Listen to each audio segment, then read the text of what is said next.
selamat siang semuanya. Apa kabar? Kembali kita berjumpa di acara webinar bulanan Exabytes Indonesia, yaitu Exabytes Digital Day.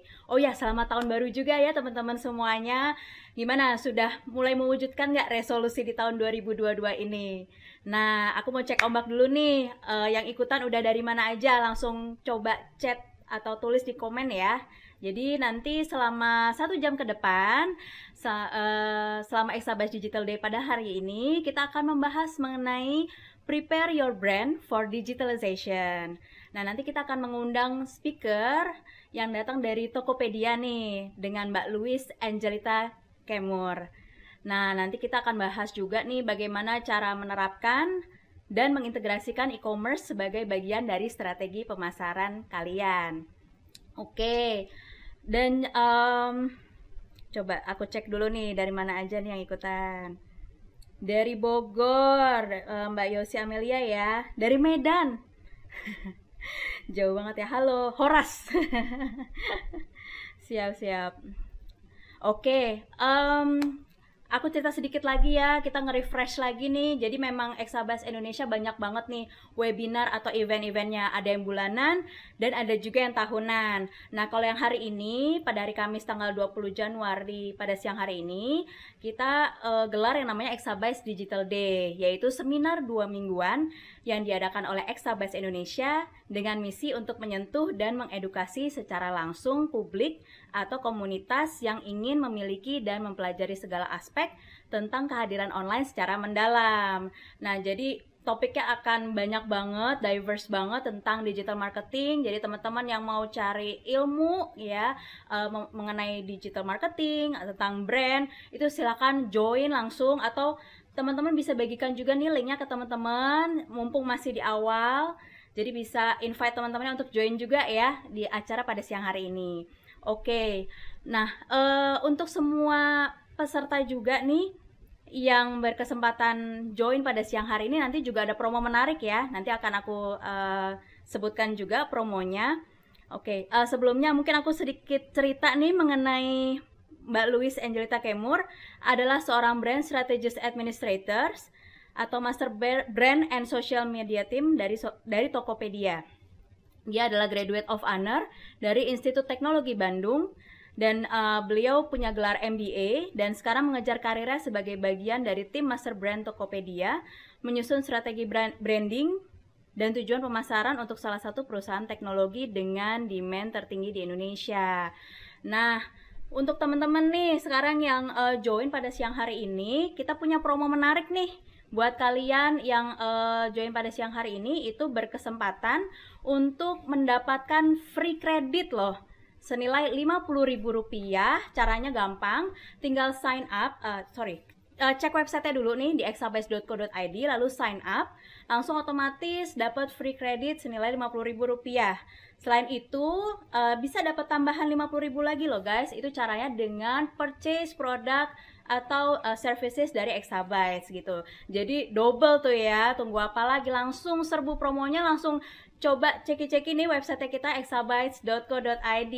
Khusus buat kalian aja nih yang ikutan Exabytes Digital Day pada siang hari ini. Nah, bisa di-share nih ya ke teman-temannya ya buat join, terus langsung serbu promonya. Oke. Nah, selain itu, buat semua peserta pada siang hari ini, nanti kan di akhir pemaparan dari speaker juga ada sesi Q&A atau sesi tanya jawab ya. Nah, itu silakan dari nanti materi disampaikan juga boleh disampaikan nih, diketik di Q&A boxnya ya, atau di kolom chat pertanyaan-pertanyaan yang ingin disampaikan oleh teman-teman. Karena 5 penanya terbaik akan mendapatkan saldo OVO. Wow, keren banget ya guys. Jadi tunggu apa lagi, langsung nih nanti diserap ya ilmunya, lalu mulai nih kira-kira mau bertanya apa, karena tadi 5 penanya terbaik akan mendapatkan saldo OVO. Dan juga di akhir acara tentunya pasti materi presentasi jangan khawatir gitu ya, akan kita bagikan kok, tenang. Akan kita bagikan. Jadi nanti tim Exabytes juga standby nih di chat ya, standby di chat gitu, nanti akan dikasih ya materi pemaparan pada siang hari ini di akhir acara. Jadi harus tunggu sampai akhir acara ya. Dan juga e-sertifikatnya gitu. Jadi bermanfaat banget nih guys untuk ikutan Exabytes Digital Day pada siang hari ini, karena banyak promo, banyak hadiah, dan juga materinya juga bisa didapatkan. Oke, sekarang sebelum kita memulai pemaparan dari Mbak Louis nih dari Tokopedia, mungkin kita bisa dengarkan dulu nih kata sambutan dari Country Manager Exabytes Indonesia, yaitu Bapak Indra Hartawan. Kepada Bapak Indra Hartawan, dipersilakan.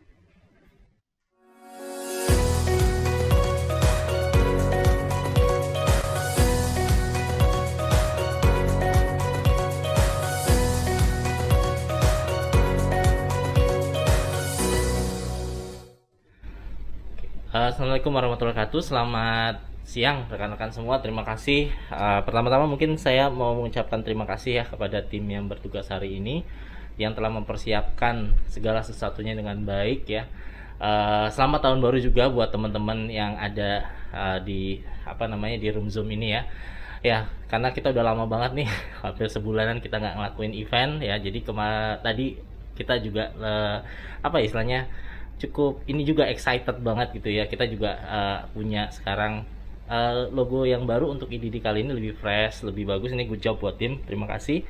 Berikutnya saya juga mau mengucapkan terima kasih kepada Mbak Louis ya, Mbak Louis yang akan menjadi pembicara di sesi kali ini yang temanya tentang tentang branding ya. Pokoknya intinya tentang branding. Jadi nanti buat teman-teman yang memang ada keingintahuan lebih soal bagaimana mungkin jadi brand strategis dan lain-lain, itu bisa nanti ditanyakan ya ke Mbak Louis. Terus selanjutnya tidak lupa saya mengingatkan ini momennya masih pandemi ya, kita di studio juga sebenarnya prokes, cuman hanya Mbak MC saja yang memang bertugas yang tidak menggunakan ini, tapi kita semua di studio semua mengikuti prosedur kesehatan dengan baik ya. Selanjutnya mungkin saya juga ingin menyampaikan ya, di awal tahun ini ya, kita juga Exabytes kita ingin membangun ya untuk event yang diadakan oleh Exabytes. Kita pengen membuat sesuatu yang berbeda, yang lebih fresh dari tahun lalu ya. Jadi jangan ini ya, maksudnya jangan berhenti di IDD kali ini, tungguin terus event-event kita selanjutnya, karena akan ada banyak kejutan-kejutan yang mungkin teman-teman mungkin nggak nyangka gitu ya. Kemudian dari mulai pembicaranya, topik-topiknya dan lain-lain. Dan juga ikutin terus sosial media dari Exabytes, karena kita punya event tahunan yang tentunya akan lebih heboh daripada yang tahun-tahun yang sebelumnya. Oke, mungkin itu aja dari saya sebagai pembuka. Terima kasih atas atensi dari teman-teman. Saya kembalikan ke Mbak Ayu sebagai MC di hari ini. Silakan.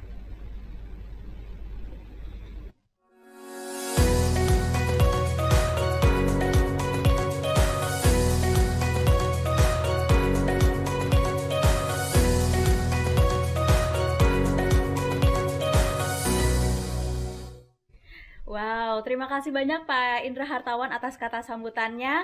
Wah, ini semakin rame nih pesertanya. Jangan lupa nih dibagi-bagiin ya linknya ke teman-teman supaya join, karena banyak promo, banyak hadiah juga, dan ada materi presentasi yang sangat berilmu, topiknya sangat menarik buat kalian yang mau mulai bisnis, mau belajar lebih banyak soal digital marketing. Silakan, ayo join sekarang ya, mumpung baru di awal acara. Baik. Sebelumnya kita sapa dulu nih untuk pembicara pada siang hari ini dengan topik Prepare Your Brand for Digitalization. Kita sapa dulu ya dengan Mbak Louis. Selamat siang.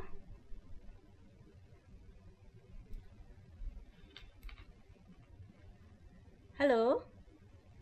Halo, ini baru kirim panelis soalnya. Apa kabar Mbak Louis? Halo, ya puji Tuhan baik. Baik, syukurlah sehat-sehat ya Mbak ya. Ini sekarang posisi WFH nih masih ya? WFH, aku di rumah. Oh, siap-siap kalau gitu. Nah, ini sambil mengisi materi-materi presentasi seperti ini, terus masih sibuk di Tokopedia juga. Selain itu ada kesibukan apa lagi Mbak Luis?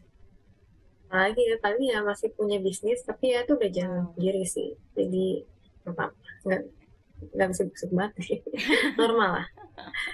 Baik, kalau gitu. Nah, ini teman-teman udah nggak sabar nih Mbak Luis untuk mengikuti materi dari Mbak Luis pada siang hari ini. Jadi mungkin kita bisa langsung mulai aja kali ya Mbak Luis ya. Oke, Boleh, aku boleh. serahkan ke Mbak Luis kalau gitu. Dipersilakan ya Mbak Luis. Oke, aku izin share screen ya. Siap.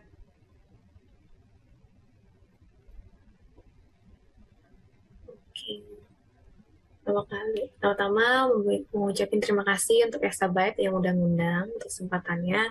Masih juga untuk teman-teman yang udah mau join webinar singkat ini. Semoga nanti webinar ini berguna buat kalian. Salam kenal juga. Mungkin tadi ada dari Jakarta, Depok, Parung, dan masih banyak lagi. I hope semuanya sehat-sehat dan semoga kerjaan kalian semua lancar ya. So, yes, today aku akan bawain sebuah webinar singkat. Jadi aku diminta tolong sama tim Exabyte untuk bawa webinar sekitar 30 menit aja. Jadi nggak bakal ribet, nggak bakal terlalu panjang bertele-tele karena aku buat ini so simple lah untuk kalian ngertiin gitu. So tema yang aku bawa ini adalah prepare your brand for digitalization. Pertama-tama kenalin dulu, nama aku Luis Angelita Kemur. Ini mungkin dijelasin dikit ya sama MC-nya gitu. Jadi aku lulusan 2015, aslinya S1-nya yaitu di Prasmul waktu itu. Terus kemudian dari Prasmul aku mau ambil S2, jadi aku ambil internship dulu karena masih nunggu S2-nya di di apa namanya di ITB itu ambil MBA-nya. Nah kemudian habis itu aku ngabisin waktu sekitar 1,5 tahun di MBA dan akhirnya graduation di tahun lalu Juli. Nah thanks God aku udah dapat kerjaan full time ketika aku sebelum lulus gitu. Jadi kayak Maret 2021 aku udah join Tokopedia dan aku masuk sebagai brand strategy administrator. Dan tim itu di master brand and social media. Jadi apa sih tugas brand strategy administrator gitu. Jadi kalau brand strategy itu jelas ya, kita udah ngomongin strategis gitu, kita ngomongin strategi dan segala macamnya. Kalau kalian lihat di tahun lalu tuh kayak banyak BA Tokopedia, kalian tau lah, BTS, Blackpink. Nah itu yang ngurusin si Blackpink and BTS itu ada tim si master brand ini gitu. So tapi yang ngurusin benar-benar detail harus ngapain itu udah pasti yang top ya, bagian senior aku gitu. Tapi aku helping in administrating things gitu, gimana kerjasama dengan Korea, gimana kerjasama dengan musik-musik BTS ya, Blackpink. Oh kalian tahu di photocard yang sempat rame, ya itu aku juga bantu ngurusin gitu.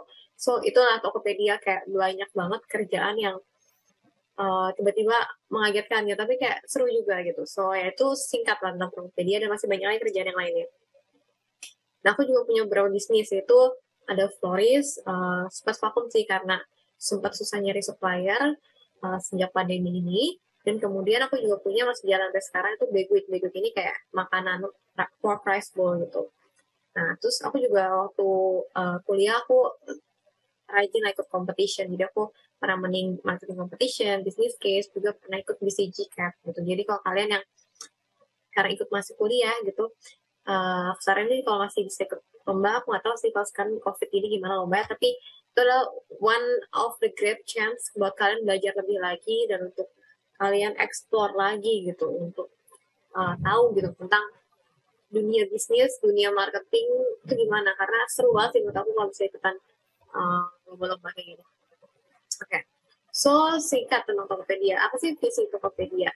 Yaitu membuat sebuah super ekosistem where anyone can start and discover anything. Jadi Tokopedia itu bukan cuma sekedar e-commerce, tapi Tokopedia itu kita mau setiap orang tuh bisa memulai sesuatu. Dan misinya itu democratize e-commerce through technology. Jadi kayak kalau misalnya itu e-commerce itu kayak cara pasar gitu. Maksudnya kayak gimana menjual something dalam bentuk teknologi gitu. Nah, so Tokopedia is not only e-commerce, tapi e-commerce itu salah satu bagian di Tokopedia gitu. Nah, and then lanjut ya. Dan gimana sih perjalanan Tokopedia ini, singkat aja. Jadi tahun 2019 Tokopedia itu mulai. And then akhirnya kita tahu tahun lalu Tokopedia udah gabung sama si Gojek. So it's a go-to ecosystem for daily life gitu. Jadi kayak udah tahu karena Goto ini kayak ya Gojek sama Tokopedia itu kerjasama gitu. Jadi kayak kalian udah pakai Tokopedia dan pakai GoPay udah bisa disambungin dan segala macamnya itu udah sangat membantu banget. Aku sih ngerasa sebagai bukan jualan Tokopedia, cuma sebagai pelanggan Tokopedia itu sangat membantu gitu. Oke. So kalau Tokopedia itu ada tiga kayak 3DNA lah, kayak 3 value gitu yang kelihatan banget gitu dipegang Tokopedia. Pertama tuh fokus on consumer. Jadi kayak kita tuh selalu pengen ketika kita make something, even in marketing plan, kita tuh nggak cuma mikirin Tokopedia doang. Kita mikirin gimana consumer kita. Misalkan kalau kalian tuh Tokopedia parents, kita pasti mikirin gimana sih orang-orang parents gitu sebagai orang tua mikirin anaknya tuh gimana gitu. Sehingga ketika kita buat materinya tuh sesuai gitu. And then growth mindset. Ya, kita nggak bisa berhenti di situ doang, tapi kita harus terus bertumbuh. And lastly, make it happen, make it better. So the first thing is important is make it happen dulu. Jangan kayak takut mulai gitu. So kalian tahu kayak slogan Tokopedia yang terkenal mulai aja dulu. Oke. Nah, kita masuk ke dalam materi ya. Jadi kan jadi temanya prepare your brand for digitalization. Pertanyaannya, kenapa sih harus go digital gitu? Emang penting itu gitu? Emang offline store doang nggak bisa gitu? So actually offline store itu salah satu yang bisa dipakai. Tapi digital juga penting. Pertama kita lihat nih, kenapa sih penting banget berarti Indonesia population itu sekarang sekitar 273 million lah di 2020 yang udah terekor. Nah, dari 273 juta, 53% itu udah pakai internet. So kalau kalian lihat dari si grafik ini, it's very high increment ya. Jadi dari sini kita naiknya cuma kayak naik ke 5, naik ke 10, naik ke 15 persentase ya. Tapi kemudian di 2015 ke 2020 kalian itu kayak curang banget. So ini aja baru 2015-2020, belum ke 10 tahun ke depan. Jadi Indonesia tuh sebenarnya memiliki a high penetration of internet. Nah kalau dari data yang McKinsey ditulis kayak dari 2014 ke 2015 tuh naiknya 12 juta yang pakai mobile internet. Yang pakai cloud teknologi itu udah 1,4 kali. Ini 2015, bukan 2021. Lebih banyak lagi gitu. Yang utama sih baru di sini. IoT, Internet of Things, 7 juta. Dan di data tuh udah 60% naiknya dari 2014-2015. Ini cuma 1 tahun. Dimana yang sekarang udah sampai 2022. So Indonesia itu benar-benar high chance banget untuk masuk teknologi maya. Kalau kalian perhatiin, banyak banget pasar-pasar di Indonesia itu dipakai sama market dari luar negeri gitu. Kayak misalkan jual mobil aja ke sini gitu. Or Subway akhirnya masuk ke Indonesia gitu. Karena emang demand Indonesia tinggi. Nah, terus yang balik lagi dari McKinsey. McKinsey juga nunjukin bahwa di Indonesia itu sebenarnya penetration kalau di antara yang lain tuh masih nah ini masih tahun 2015 ya, waktu itu aku belum temuin lagi McKinsey sekarang. Nah, tadi kan udah 50% kan, udah 50% berarti udah lumayan tinggi lah, udah di sini lah gitu ya. Sini ya enggak, masih 15, masih di bawah Thailand gitu. Tapi bisa beda, ini kan 2016. Tapi di 2005 di data McKinsey tahun 2016 itu ditunjukkan bahwa walaupun Indonesia di sini time spent on internet via mobile device itu tinggi dibanding US. US yang di sini 87%, dia tuh yang make internet aja tuh cuma sekitar 1,9 gitu. Tapi di sini 3,5 jam average hours per day. So kita bisa lihat kan kalau misalkan ini tuh Indonesia tuh benar-benar tinggi gitu. 3,5 jam dibanding US. Di sosmed 2,9 jam. Kita sendiri berapa sih? Kalau kalian yang punya HP nanti ada kayak average hours per day-nya, bukan aja perhatiin kalian pakai HP itu berapa lama. Facebook visitors 90%, ini 70%. Kurang lebih ya, ini rata-rata. Dan online purchases, pembelanjaan online di Indonesia 70%. Percent population per active internet user. So, walaupun Indonesia rendah, tapi aktif banget gitu. Kalau kalian sadar tentang ada salah satu almarhum kemarin yang salah, Indonesia netizen salah ngucapin gitu. Ternyata dia ngucapin ke account luar negeri gitu. So, itu salah satu contoh bahwa netizen Indonesia tuh tinggi banget gitu. Dan McKinsey juga nulis tentang terbaru yang bilang kalau Indonesia bisa quickly return to pre-pandemic growth rate, the country may become the world's seventh largest economy by 2030. So Indonesia tuh punya banyak banget potensi untuk menjadi salah satu tempat yang menarik banget gitu loh pasarnya. So kalau bukan kita yang jualin barang kita, atau saya orang Indonesia sendiri, orang luar negeri yang akan masuk ke sini gitu. So this is why digitalization is very important. Nah, kalau misalkan ngomongin kayak kira-kira di e-commerce tuh belanja paling tinggi apa sih gitu. Kalau dari Graha Nurjadinat tadi aku cari-cari, sebenarnya ada juga dari data yang lain gitu. Sebenarnya aku sempat baru nyari ini gitu. Paling tinggi adalah dalam dolar video game. So nggak usah kaget kayak banyak orang yang jadi kaya karena dia main game gitu. Tapi yang expert di bidang itu. Itu musik digital, traveling, mainan hobi, elektronik juga mainnya 4,7, dan fashion. Jadi ini paling tinggi 1, 2, 4,79, dan ini dulu ya, traveling ini nih. Nah ini bisa sebagai contoh kalau kalian bingung kayak aku mau mulai jualan apa ya gitu. But kalau mulai jualan pasti mulai dari sesuatu yang kalian juga suka gitu. Jadi kayak ketika jualan kalian ngerti gitu ngomongin apa. Oke. Nah kita masuk ya ke branding.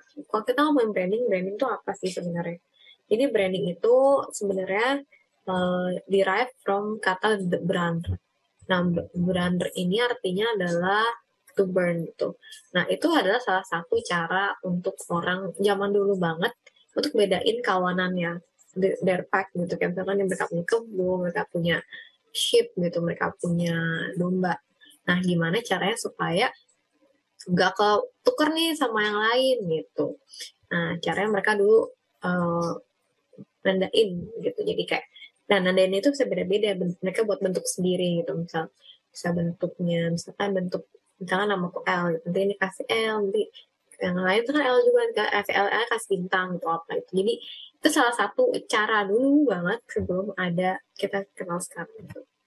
Next, nah kalau dari marketing, American Marketing Association tuh mereka bilang brand is a name, term, sign, symbol, or design, or a combination of them. Jadi itu adalah sebuah kombinasi gitu dari semuanya itu tadi nama, term, sign, symbol, design untuk identify. Jadi untuk membedakan si goods and services ini dan untuk membedakan dia dari kompetitor yang lainnya.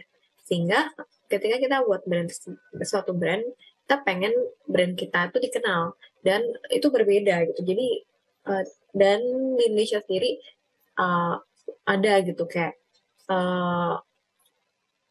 hak ciptanya gitu, sehingga ketika kita buat sebuah brand dan kita mau masukin nama brand itu bisa didaftarin supaya terjaga. Nah, contoh-contoh brand yang terkenal kayak gini, siapa sih nggak tahu Hermes, siapa yang nggak tahu Coach, siapa yang nggak tahu Apple, siapa yang nggak tahu Disney, siapa yang nggak tahu Starbucks. This is international brand yang even the smallest country juga tahu gitu. So, tapi kalau diingat lagi sebenarnya what they sell is not only their product gitu, but also their brand gitu. Kayak kalau ngomongin Starbucks, I don't think you just buy the coffee gitu. Kamu nggak cuma beli kopi doang kan, tapi kamu juga pengen gitu bisa bisa apa ya, stay di situ gitu, kayak your lifestyle juga di situ gitu. Disney is not only tempat atau jualan movie gitu, but they sell something dreamy, something that is magical gitu, dan family thing banget gitu kalau nonton filmnya dan segala macamnya gitu. Coach, Hermes, dan Apple juga pasti beda-beda gitu. So, ketika kita buat sebuah brand, kita harus make sure banget kayak produk yang kita mau jual tuh apa, dan not just only the product kayak, gue jualan film loh gitu. Tapi, why people need to buy to you? Kenapa nggak beli tempat lain gitu? Nah, sebagai contoh, kan nggak baca. Nah, oke. Nah, branding is not always telling people about the product. So, ketika kita buat branding, gak cuma kita ngomongin produknya apa sih gitu, but kita ada yang disebut kalau di teori yang gue pelajarin gitu, brand association is the most simple ya. Jadi brand association itu kayak pikiran konsumen tentang brand itu apa gitu. Nah itu tuh ini juga bisa kalian bisa praktekin untuk kalian research gitu, kayak kalau orang misalkan when do you hear Samsung gitu, apa yang kamu pikirin Samsung? Oh, teknologi, oh, tech savvy gitu gitu. So apa yang terlintas gitu. Nah, brand association itu bisa dibagi dua ya, ataupun lebih, tapi paling simpel ya dua lah. Itu brand attributes and brand benefit. Nah, brand attribute itu yang benar-benar nempel sama produk kalian. Dari misalkan Samsung, fitur Samsung ada apa aja sih? Oh, dia bisa dilipat. Oh, dia inovatif gitu. Nah, itu attribute. Nah, tapi kalau brand benefit lebih ke arah apa sih keuntungannya menggunakan brand tersebut. Oh, misalkan menggunakan Apple. Oh, dia user friendly. Oh, dia nyaman digunain. Oh, dia long lasting. Dia ngasih update terus menerus. Jadi brand benefitnya banyak gitu. Nah, kemudian ada juga namanya reason to believe. Nah, reason to believe itu lebih ke arah kalian untuk menjaga brand loyalty-nya gitu. Jadi kayak kadang orang tahu brandnya aware gitu, tapi kalau kalian gak jaga brand loyalty-nya ya orang bisa kegeser gitu. Nah, what people need to believe in us gitu, kayak hal-hal simple yang kayak tadi misalkan Apple gitu, dia ngasih misalkan garansi setelah after service dan segala macamnya, atau sometimes back juga kayak gitu apalagi yang back yang mahal-mahal. So ada reason to believe yang penting kalian tunjukin sebagai pemilik brand tersebut. Nah, sebagai contoh nih, brand association Apple. Kalau kalian ingat banget pas iPhone 11 launching, yang paling kalau aku ingat banget ya pas iPhone 11 launching ini adalah they focused on their kamera. Dan kalau kalian lihat di billboard, aku tuh sempat ngeliat beberapa kali billboard. Billboardnya adalah nunjukin this is shot on iPhone 11. Oh, ini di foto pakai iPhone 11. Kenapa? Karena mereka menunjukkan brand attribute mereka. Brand attribute-nya itu adalah this phone itu menjual banget sih kameranya gitu. This phone will be very very high intense for the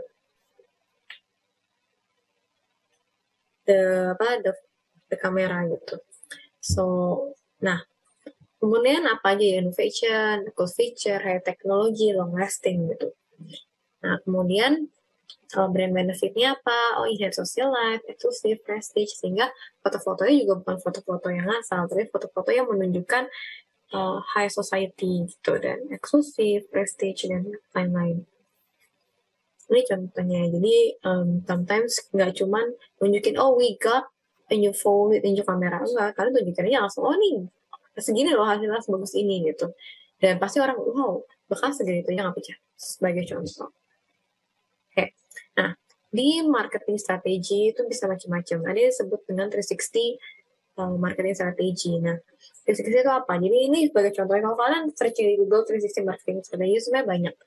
Dan itu bisa macam-macam. 360 marketing strategi artinya kalian pakai semua sudut dari strategi tersebut. Bisa offline, bisa online. Kalau offline misalkan kalian buat offline store, kalian ikut pameran, kalian ada personal sales, salesman, ngapain misalnya jualan rumah, kemudian billboards gitu. Nah, kalau misalkan digital marketing or online marketing kayak apa? Oh, kalian buat email, kalian kumpulin emailnya, kalian kirimin brosur kalian. Terus social media marketing termasuk paid ads, termasuk kerjasama dengan content publisher dan segala macamnya. Affiliates, kalau kalian sering dengar apa sih affiliates, beberapa commerce website, kalian buat website, orang datang ke website, dapat kode promo, atau misalkan dapat kode voucher, dan kawan-kawannya. Public relation, kerjasama dengan beberapa public PR gitu. Nah, tapi pertanyaannya, I am a new business owner, gimana sih aku mulai gitu, kayak bukannya itu semua mahal gitu, billboard juga butuh berapa ratus juta gitu, terus gimana gitu. Nah, sebenarnya bisa dimulai dari apa aja, yang penting mulai aja dulu. Nah, apa aja sih yang pertama step-by-stepnya? So first, itu adalah kalian harus kecil banget ya suaraku, nggak kecil banget ya. Nah, pertama kalian harus make sure dulu nih apa yang kalian selling gitu. Terus kalian jualan apa sih? Apakah kalian jualan produk produk makanan atau produk fashion gitu. Nah, dulu waktu aku kuliah diingetin gini kayak ketika aku jual something, make sure you have all the five senses. The five senses itu maksudnya kayak panca indera kita gitu. Misalkan makanan kan yang bisa kalian lihat kan mungkin cuman si ininya, bisa apa makanan tuh kalau misalkan di Instagram kalian cuma bisa ngeliatin fotonya gitu. Nah tapi mungkin di foto itu kalian nanti dijelasin di captionnya, oh rasanya kayak gimana, terus bisa beli di mana. Jadi semakin mendekati kelima indera itu semakin baik. Makanya waktu kemarin COVID banyak kan yang buka, orang-orang buka kayak jasa foto gitu. Dan abis jasa foto dipakai bisa lumayan naik gitu. Kenapa? Karena orang ngeliat kayak dari penampilan tuh visibility baik gitu. Kedua, who is your target audience or market? Nah, target audience or market tuh sebenarnya mirip-mirip beda-beda dikit lah. Jadi kayak ibaratnya gini, kalau target market itu benar-benar kayak kalian jualan ke siapa? Tadi misalnya beli jual makanan, kalian jualan makanannya ke siapa? Misalkan kalian jualan makanan pedas, kan nggak mungkin dong makanan pedas jualnya ke bayi gitu. Kayak kalian tahu marketnya berarti harus makan pedas. Atau emang jualan makanan buat pet food, misalkan buat hewan, ya udah kalian berarti harus masukin foto-foto hewan, jadi orang juga nggak bingung. Nah, tuh kita target audience tuh masuk apa sih? Misalkan kalian mau promote di Twitter, or kalian mau promote di Instagram, atau promote di TikTok. Nah, every beda sosmed tuh beda channel akan beda gitu target audience. Misalkan TikTok itu masih lebih ke arah 18-an tahun, 18 tahun ke bawah.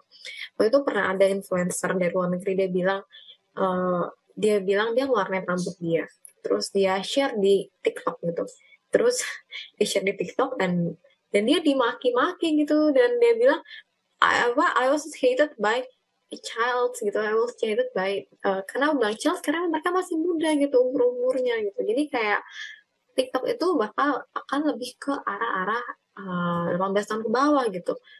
Kalau beda marketnya, tapi kalau dan dia tuh sharing itu di Instagram. Kenapa dia tahu? Kenapa di Instagram? Karena dia tahu gitu kalau di Instagram tuh ya orangnya lebih beda, dia bisa lebih menerima dirinya gitu. Jadi kalau kalian juga baca komen TikTok, pasti di Instagram pasti gini deh gitu, pasti beda gitu. So kalian harus punya approach yang beda juga antara TikTok dan Instagram. Itu the simple thing. Siapa yang beli, who is the end user. Kalau misalnya kalian jualan yang produknya nyata dijual lagi ke orang lain gitu, nah kalian make sure nih, pertama yang bakal beli itu siapa, kemudian yang bakal pakai terakhir siapa, karena itu kan beda.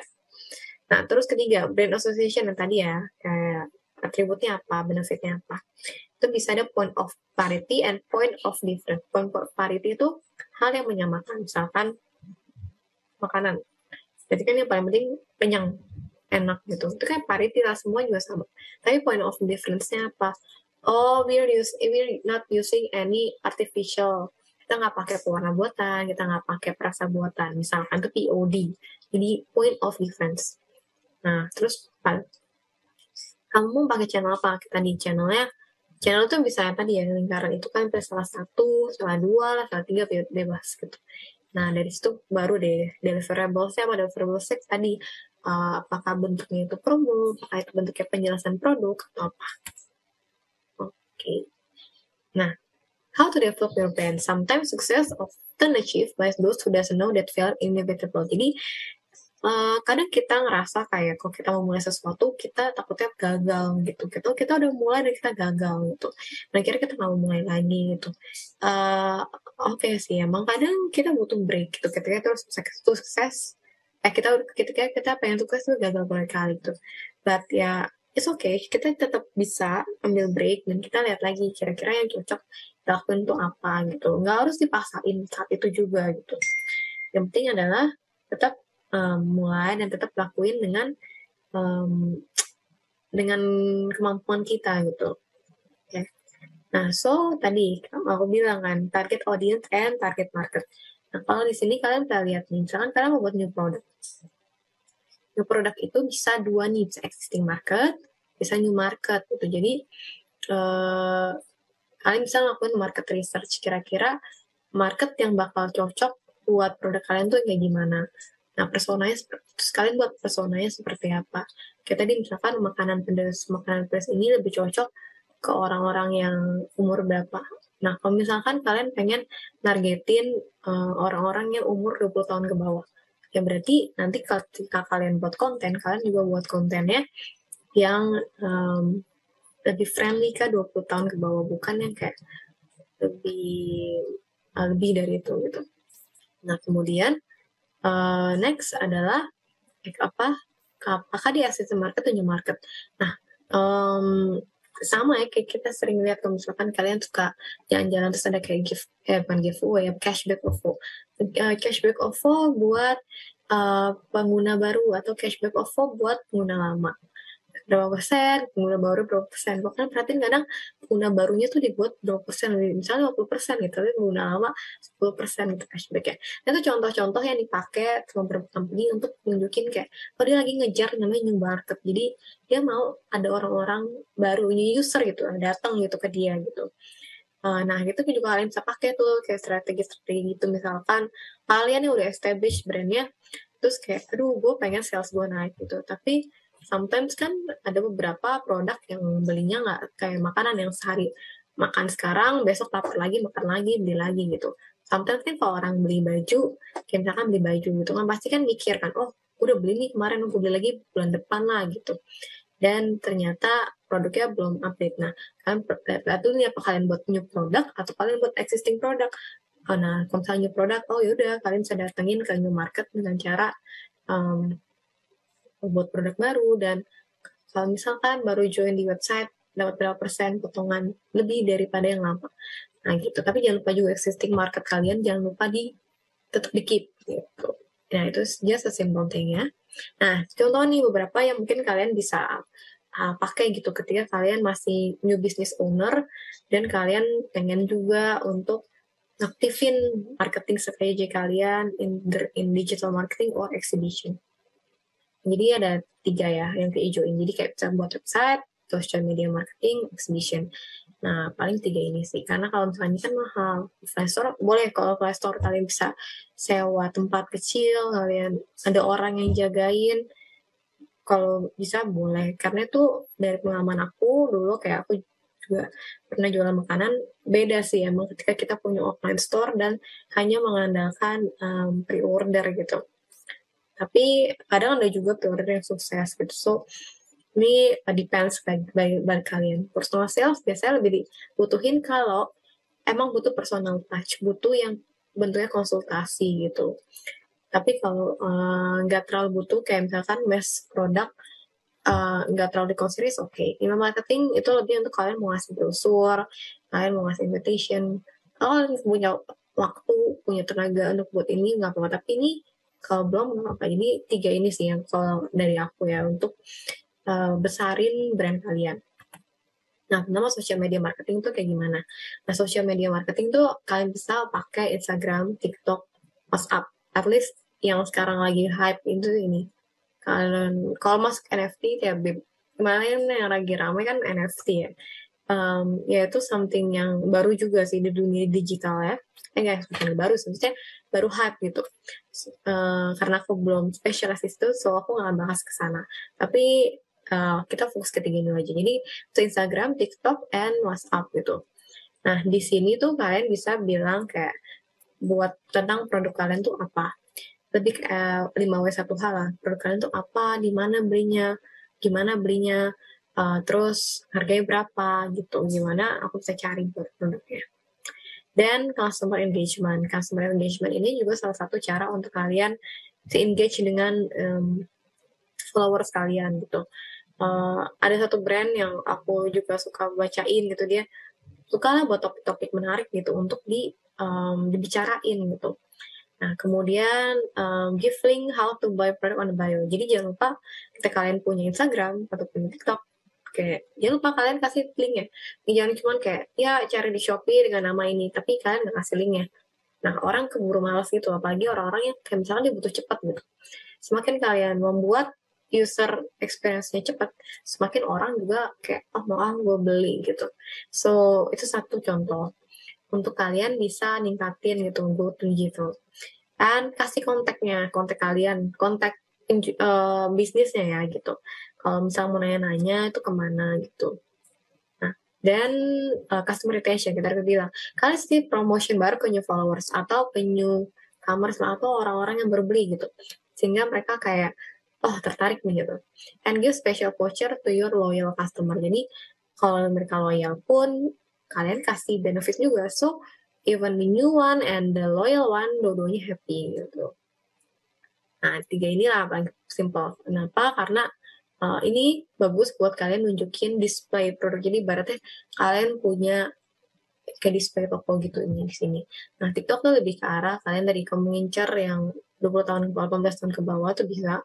Dan untuk menunjukkan kayak FYP dan segala macamnya, kalau emang konten kalian bagus, sekali FYP bisa meningkat banget. And WhatsApp itu paling ya business friendly lah gitu. Kalian juga bisa pakai kayak WhatsApp bisnis gitu kalau misalnya kalian nggak mau mengganggu secara personal. Nah, next itu website. Website ini kalau kalian perhatiin di brand lokal sekarang juga udah banyak mereka pakai website. Di sini website ini buat apa? High SEO rate. SEO rate itu apa? SEO itu search engine optimization. Jadi nama kalian bisa muncul nih ketika kalian Google something. Gak cuma muncul Instagramnya doang.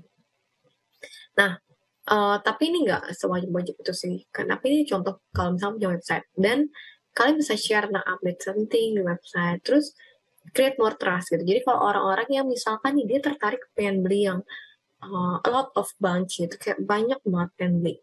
Nah, mereka pasti kalau ada websitenya dan ngeliat kayak oh this is reliable brand gitu. Jadi kayak website tuh salah satu yang bisa mendorong kalian untuk oh emang kalian tuh udah profesional loh, udah bisa dipercaya kalau misalkan orang mau beli banyak. Dan special buy, misalkan kalian mau buat website buat special buy, misalkan oh kalau beli di website bisa buy one get one loh, atau misalkan kalau pakai website dengan promo ini diskonnya lumayan loh gitu. Nah itu sebagai beberapa contoh. Nah tapi kalau kalian nggak punya website, kalian bisa pakai kayak e-commerce gitu. E-commerce kayak misalkan Tokopedia gitu, kayak maksudnya itu hal yang simple untuk kalian punya toko sendiri gitu, untuk orang bisa lihat barang kalian dan tertarik, bisa banding-bandingin dan bisa check out gitu. Nah, it's very free building and easy to start gitu. So, dan pasti kalau kalian buat e-commerce tuh kalian juga tetap profesional gitu, kayak maksudnya balesin chat pelanggan kalian. Terus kan kalau di Tokopedia itu ada batasnya gitu, kalian harus proses berapa lama, kirim berapa lama. Nah, itu beberapa contoh yang bisa kalian pakai untuk small business owner. Nah, konten apa sih yang harus dipakai? Contohnya mau educational, engaging, promotion, terus entertaining, inspirational, interaktif, updates, tips and trick. Jadi kayak macam-macam types of content. Itu kalian juga bisa kayak nyari dengan related event yang baru terus kalian buat jadi konten itu juga bisa. Nah, terus contohnya nih kalau Tokopedia kayak misalkan kalau kalian lihat ketiga ini tuh ada beda-beda. Ada engaging, ada promo, terus ada juga yang entertaining. Jadi kayak bisa beda-beda gitu setiap posting gitu, dan kalian bisa buat kayak kalender gitu kayak supaya kalian gak lupa kira-kira gue posting apa ya besok gitu. This is just contoh buat social media. Nah, next kalian bisa ikut namanya online exhibition. Online exhibition ini maksudnya apa? Online exhibition tuh kadang beberapa commerce tuh pakai gitu loh. Ada yang pameran-pameran untuk kalian bisa join gitu. Contohnya kemarin aku kayak ketemu gitu di market museum gitu. Kayak market museum ini di Tokopedia. Jadi kayak Tokopedia itu bukan going lokal. Emang Tokopedia kan salah satu lokal brand juga gitu. Lokal brand e-commerce dan pengen ningkatin lokal brand di Indo juga gitu. Nah, kalian pantengin gitu gimana kalian pakai e-commerce apa, terus kalian lihat kalau misalnya ada event tertentu, ada sebuah event online gitu, misalkan promo IB atau promo akhir bulan gitu, kalian bisa tuh coba daftarin gitu. Itu salah satu cara kalian untuk bisa dapat exposure dengan ngikutin brand tersebut. Sometimes kalian juga bisa offline exhibition kayak pop up market, bazar, ataupun lain-lainnya. Nah, kenapa penting? Misalnya dari kalian jualan makanan atau kalian jualan parfum gitu. Orang kan kalau mau tahu makanan mereka harus cobain. Kalau mau tahu parfum harus tahu wanginya gitu.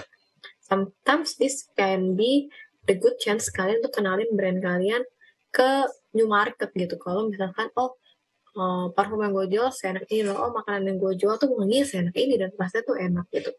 Karena itu akan membuat kalian kayak help the five senses itu, panca indera tersebut tersentuh. Nah, terus make an awareness campaign and create your own business card. Jadi kalau kalian buat ikutin bazar, kalian jangan lupa buat business card. Kenapa? We never know business card itu akan jatuh ke siapa, dan dari business card tersebut bisa aja ada orang yang emang tertarik dan bisa ngubungin kalian. Jadi buat seprofesional mungkin. Nah, terus kalian juga bisa kayak buat kayak promo offline only gitu. Jadi kayak kalau kamu datang ke booth kita, kamu dapat free ini loh gitu. Yang kalian gak dapetin pas online. Jadi kalian buat kayak promo online-nya apa, promo offline-nya apa. Jadi orang yang datang ke booth kalian tuh nggak ngerasa kayak, oh gue udah capek-capek, tetap nggak dapet diskon, masih murahan cashback di sini nih gitu misalkan. So, itu kalau offline gitu. Jadi kayak kalian bisa ikut online, kalian bisa offline. Ini yang paling budget friendly lah gitu buat new business owner. Nah, ini beberapa contoh of local brand yang menurut aku juga bagus secara brandingnya dan udah naik banget gitu. Pertama itu Waltz. Jadi Waltz ini dulu aku pertama kali tahu, kayaknya masih waktu kuliah ya, masih 2017, lupa sih. Itu masih kecil gitu, tapi lama-lama dia makin berkembang. Waltz ini dari Bandung gitu, mungkin dari kalian juga pada tahu gitu. Nah, ini something contoh yang bagus juga gitu. Kalau kalian perhatiin di awal-awal dia cuma foto produknya doang. Kemudian lama-lama dia masukin foto human, ada human yang misalnya kayak ada orang-orangnya gitu. Nah, based on research gitu dan pengalaman kerja juga, ketika kalian jualan suatu produk, kalian bisa tuh masukin kayak ada human touch, yang maksudnya ada orangnya, ada orang yang beneran megang, ada orang yang ditunjukin gitu di foto, itu akan lebih menjual produk kalian gitu. Nah, tapi tentu saja dengan tidak melanggar sara dan segala macamnya. Nah, next nih, contoh Jimenez juga bisa. Nah, kalau kalian buat sebuah produk branding gitu, kalian juga bisa pakainya means and value chain. Jadi itu apa? Jadi kayak kalian nulis nih kayak produknya apa sih? Jadi kalian nggak cuma jualan, oh saya menjual parfum dengan bau-bauan bunga, orange, apple gitu. Enggak, tapi kalian tulisin kira-kira parfum ini ada apa aja. Oh, dia wangi, projectnya panjang, terus stay long. Terus dari benefit itu apa? Oh, orang jadi merasa enak, confidence-nya naik, lebih efektif gitu. Nah, dari sini terus kalian bisa buat sebuah branding yang lebih baik lagi gitu.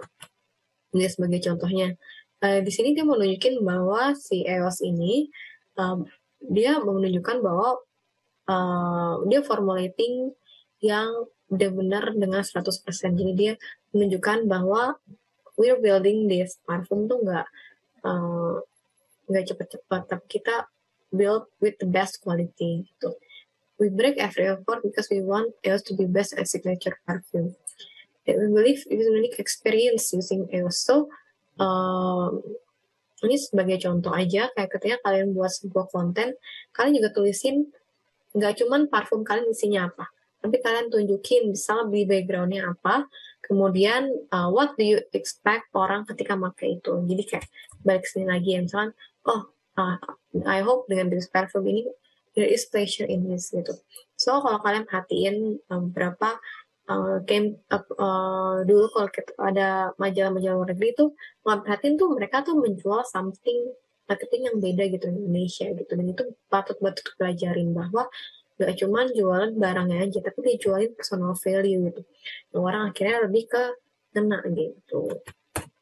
Oke, so yang paling penting adalah kalian adalah mulai dan activate dan evaluate. Jadi mulai aja dengan apa yang kalian punya.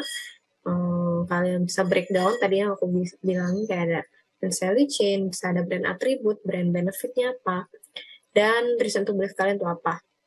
Dan kalian bisa breakdown ke konten-konten kalian, go digital, masuk ke sesimpel tadi social media or website gitu, online exhibition atau offline exhibition, dan kemudian activate, dan baru itu kan juga lakukan evaluate. Oh, kira-kira di sini baiknya apa, yang nggak bagus di mana. Dengan kayak gitu kalian akan lebih tahu gitu kira-kira yang cocok buat brand kalian tuh yang mana gitu. Nah, ini mungkin tambahan dikit dari aku, kalau kalian pengen belajar lagi lebih gitu, kayak dari tentang digital atau tentang atau kalian yang ada kayak IT gitu, penasaran tentang kerja di IT gimana gitu, kalian bisa pantengin Tokopedia Academy. Kalian search di Google Tokopedia Academy, nanti kalian masuk ke website, kalian bisa dengerin dari profesional-profesional si Tokopedia gitu. Instagramnya juga ada Tokopedia Academy. So, itu aja dari aku. Kalau kalian ada pertanyaan, boleh reach out DM aku aja di Rosanilita atau di email. Itu aja sih. So, semoga ini bermanfaat buat kalian dan have a good day. Thank you.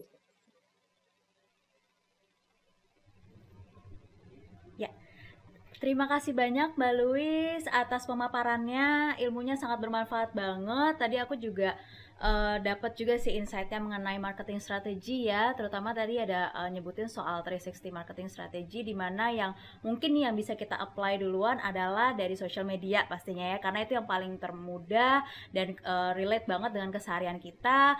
Selain itu juga exhibitions, jadi teman-teman bisa coba dari segi online exhibitions atau offline exhibitions. Kalau misalnya kalian bisa misalnya let's say bikin coba tap in di acara-acara bazar seperti itu. Dan yang nggak kalah penting adalah website gitu. Jadi tadi yang seperti disebutkan juga sama Mbak Louis, bahwa website itu juga build trust ya kepada publik gitu ya, untuk memberikan kredibilitas, kepercayaan dari masyarakat gitu ya terhadap brand kita sendiri.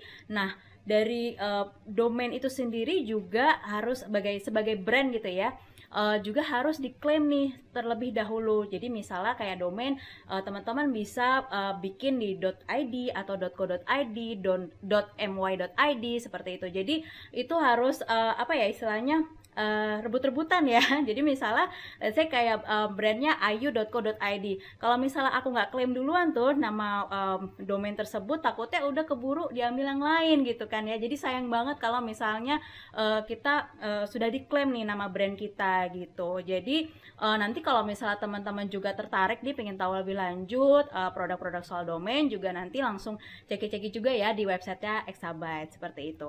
Nah sekarang kita coba bacakan nih pertanyaannya, udah banyak banget teman-teman. Thank you ya atas antusiasmenya. Jadi awal tahun semangat banget nih teman-teman ya yang ikutan, dan topiknya juga thank you banget Mbak Luis, menarik banget.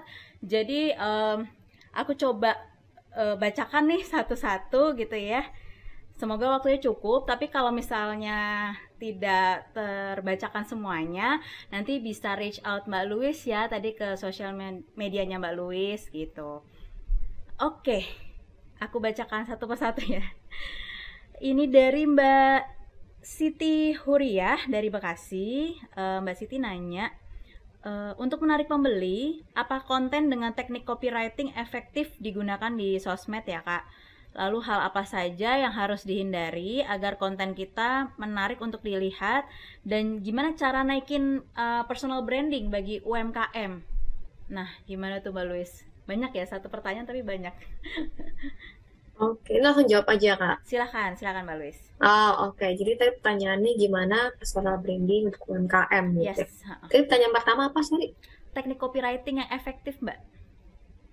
Oke, sip. Jadi kalau gini, kalau misalkan kita ngomongin teknik copywriting gitu, ini copywritingnya di mana dulu? Apakah di website atau di social media? Ketika kalian ngomongin copywriting, artinya kalian ngomongin tentang bagaimana menjelaskan brand kalian dalam bentuk kalimat gitu.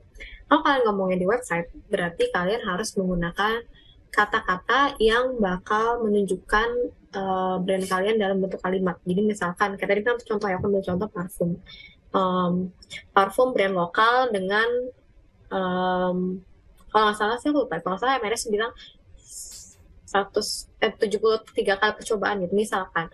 Jadi kalian buat sebuah kalimat yang kalian masukin berkali-kali di copywriting tersebut, itu untuk meningkatin SEO kalian. Jadi dengan kalian lebih banyak menggunakan kalimat yang sama di dalam artikel kalian, itu akan membantu kalian untuk bisa maju ke halaman paling depan Google. Waktu itu tuh waktu aku kuliah ada tuh salah satu tugas di mana kita harus buat brand kita, dan buat brand kita itu masuk ke page pertama di Google. Kasih tahu caranya kayak gitu. Jadi kalian buat cerita tentang brand kalian, dalam bentuk kalimat, tapi ada phrase, frasa gitu yang kalian ulang-ulang terus. Waktu itu aku jualan sayuran tabur, jadi apa ya, aku lupa kalimatnya, gue sayuran tabur gitu ya, ulang sayuran tabur, sayuran tabur, sayuran tabur. Hingga dari page 3 temanku juga dia bagian marketingnya waktu itu ada, dia berhasil untuk masuk ke page 1 gitu, tim kita gitu. Ini kayak itu salah contoh copywriting.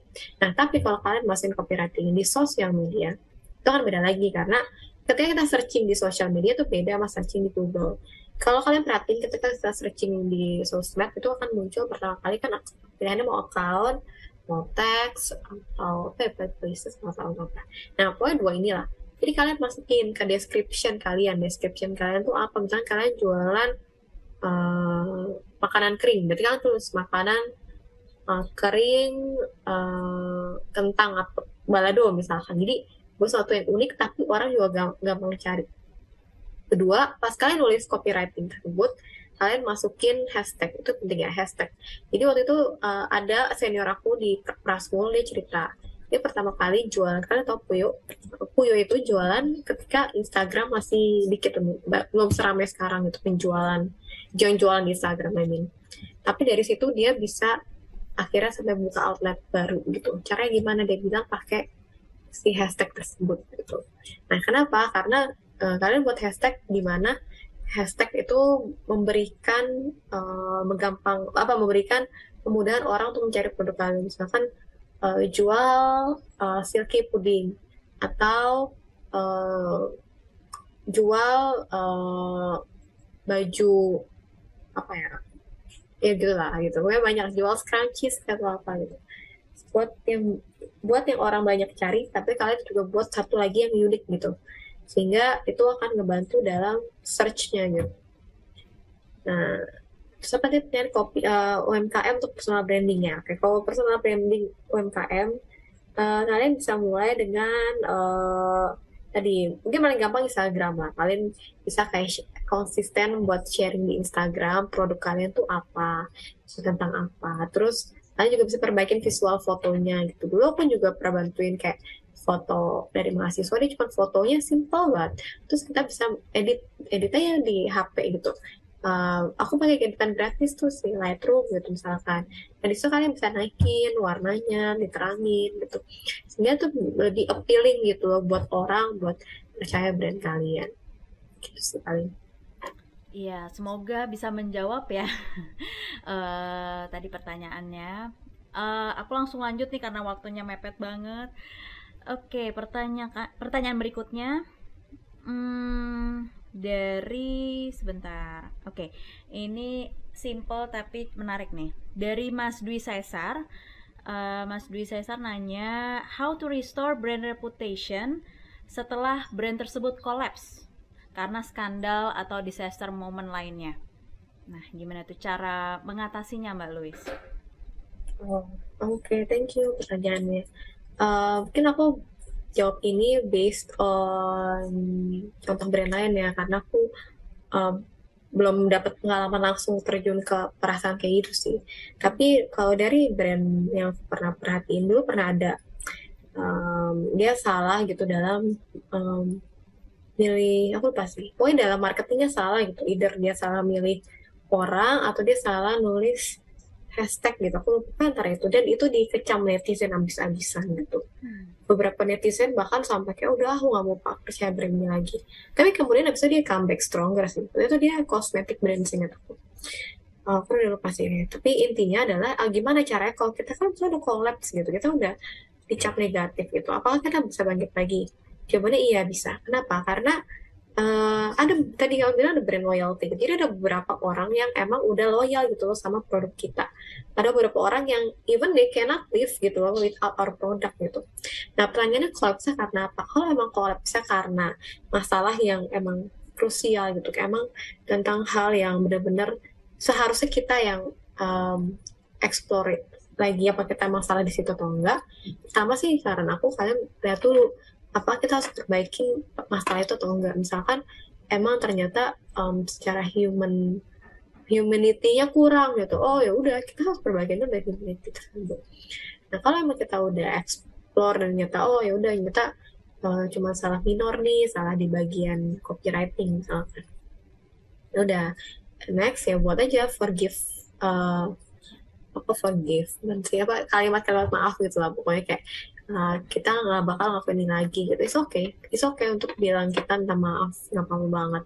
Tapi kemudian tetap keep it profesional gitu, keep it profesional, dan balik lagi ke reason to believe dari produk kita tuh apa, tunjukin komitmen kita dalam bisnis kita gitu, tunjukin gimana kita emang nggak main-main loh ketika kita buat produk ini, kita pengen ada customer satisfaction gitu, nggak cuman orang beli dan pergi aja gitu. So maintain your customer well, dan communicate well, itu yang paling penting ya. Ketika kita ngomongin digitalization, our communication is very very matter gitu, karena sekecil apapun orang tuh bisa menyatukan kita gitu sih. Setuju banget Mbak Louis. Jadi teman-teman jangan lupa ya, maksudnya walaupun kita menuju era digital, produk-produk kita dijual secara digital, tapi tetap kita mementingkan sisi dari humanity-nya juga. Komunikasi itu sangat penting karena kita jualan juga ke manusia juga gitu loh. Jadi memang saying sorry and then say thank you, terus tadi untuk cara komunikasinya itu juga yang kalau bisa menyentuh gitu ya Mbak Louis ya, karena kita jualan sama manusia juga gitu. Oke, mungkin ini jadi last question Mbak Louis, karena memang maaf banget ya teman-teman, banyak banget pertanyaan yang masuk, tapi karena waktunya sebenarnya udah lewat nih guys, harusnya selesai jam 3, tapi karena nggak cukup waktunya nih ya, jadi ini last question Mbak Louis sebelum kita closing ya. Oke, ini dari Mbak Natalia Lucia.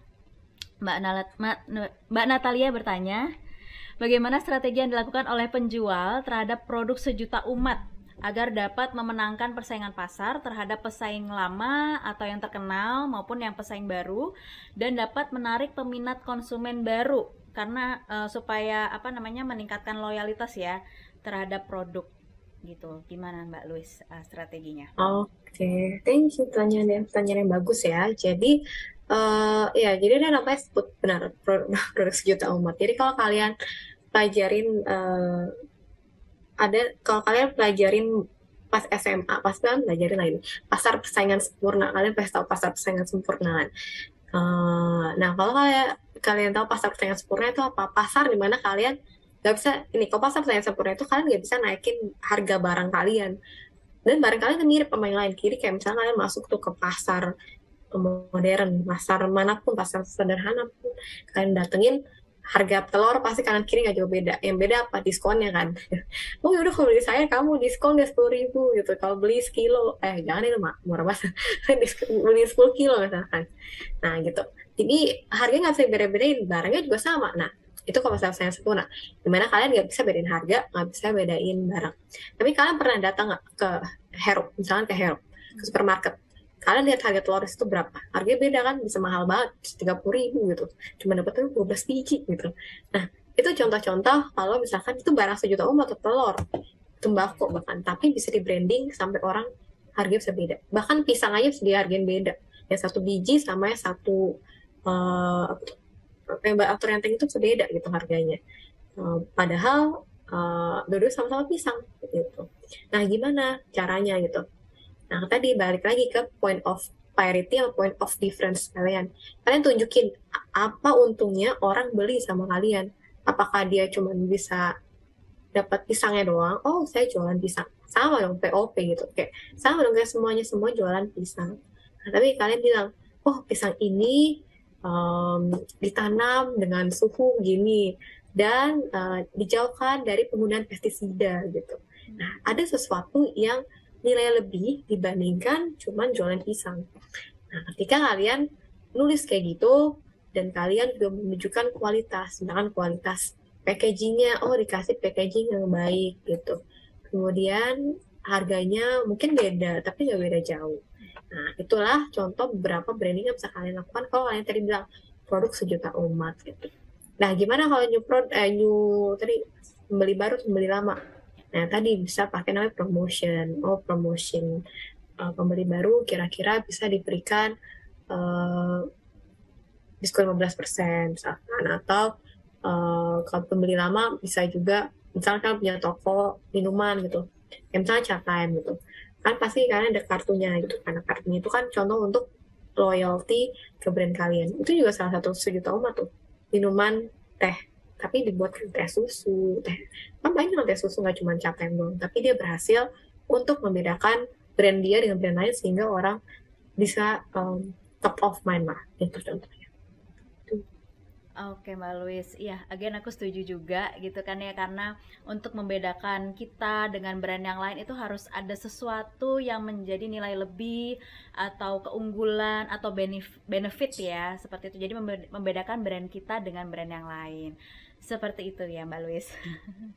Oke, sekali lagi terima kasih banyak Mbak Luis atas pemaparan materi presentasi pada siang hari ini mengenai digitalization brand gitu kan ya. Jadi semoga ilmunya jadi bermanfaat ya buat kita semua ya teman-teman. Tadi kan kita cerita bahwa event-event di Exabyte sangat banyak gitu kan ya, baik yang bulanan maupun yang tahunan. Nah, yang coming soon yang sangat menarik banget untuk dinantikan, ada event tahunan kita namanya Indonesia Website Awards X Web Dev Talk. Nah, itu nanti acaranya diselenggarakan via Zoom juga gitu kan ya, dan akan restream juga di YouTube dan Facebook. Nah, itu acara di hari Sabtu tanggal 26 Februari jam 10 pagi. Jadi nanti tim Exabyte-nya akan share juga nih linknya di kolom chat gitu kan ya, dan atau bisa kalian pantengin juga sosial media kita nih, karena di situ akan kita announce lagi untuk event-event kita berikutnya, termasuk Indonesia Website Awards itu sendiri. Jadi nanti di situ akan banyak para speaker-speaker handal ya yang berbicara mengenai pentingnya website, bagaimana mendigitalisasi brand juga gitu. Jadi di situ teman-teman bisa gaining ilmu lebih banyak lagi ya. Jadi bisa ngobrol-ngobrol juga bareng para pembicara yang handal di bidangnya. Seperti itu. Nah, selain itu juga sebelum kita tutup nih, tadi kan aku cerita banyak banget nih yang sudah bertanya gitu kan ya, partisipansnya juga sangat antusias, rame banget gitu ya. Jadi mungkin aku akan announce yang akan berhak mendapatkan saldo OVO untuk 5 penanya terbaik. Oke, ngingetin lagi nih, mumpung lagi promo, mumpung juga kalian masih join di acara Exabyte Digital Day. Jadi jangan lupa kalian tinggal cek again ya, cek website kita di exabyte.co.id, lalu langsung automatically dapat free credit senilai Rp50.000, dan juga tambahan begitu kalian sign up dan purchase produknya, langsung dapat potongan lagi senilai Rp50.000. Jadi double tuh, 50.000 plus 50.000 lagi. Wah, menarik banget ya. Emang di Exabyte tuh selalu rame nih promosi-promosinya, bagi-bagi hadiah, bagi-bagi ilmu juga gitu kan ya. Jadi bisa saling sharing ilmu-ilmu juga gitu. Oke. Oh ya, ini dia nih. Sudah ada nih ya. Jadi untuk 5 penanya terbaik gitu kan ya, yang berhak mendapatkan saldo OVO adalah Zafira, Mary Ani, Nina, Alifian, dan Mas Dwi Cesar. Congratulations, selamat ya. Semuanya sudah ngikutin Exabyte Digital Day pada siang hari ini, terus udah ngasih pertanyaan juga yang sangat bagus gitu kan ya, sangat baik. Terus ya nanti tinggal caranya tinggal DM aja nih untuk Zafira, Mary Ani, Nina, Alifian, dan Dwi Cesar. Caranya gampang, tinggal DM aja nih ke Instagram @exabytes_id untuk klaim hadiah saldo OVO-nya. Seperti itu. Oke.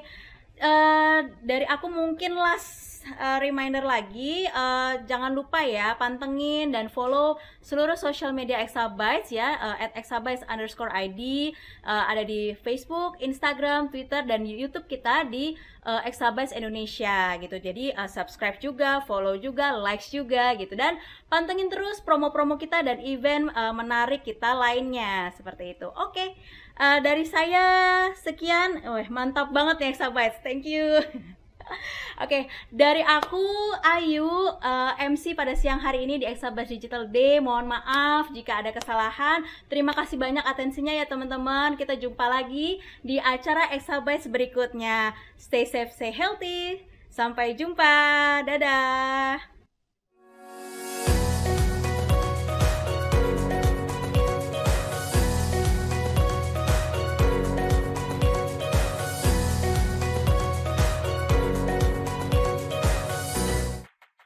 Ingin memulai bisnis online? Mulailah dengan memilih nama domain yang tepat. Dapatkan domain terbaik untuk bisnis online Anda mulai dari domain .com, .id, sampai .my, kami memiliki semuanya. Nikmati kemudahan layanan support 24 jam yang akan membantu setiap langkah Anda. Tentukan domain Anda sekarang, mulai hari ini. Exabytes. Grow your business online.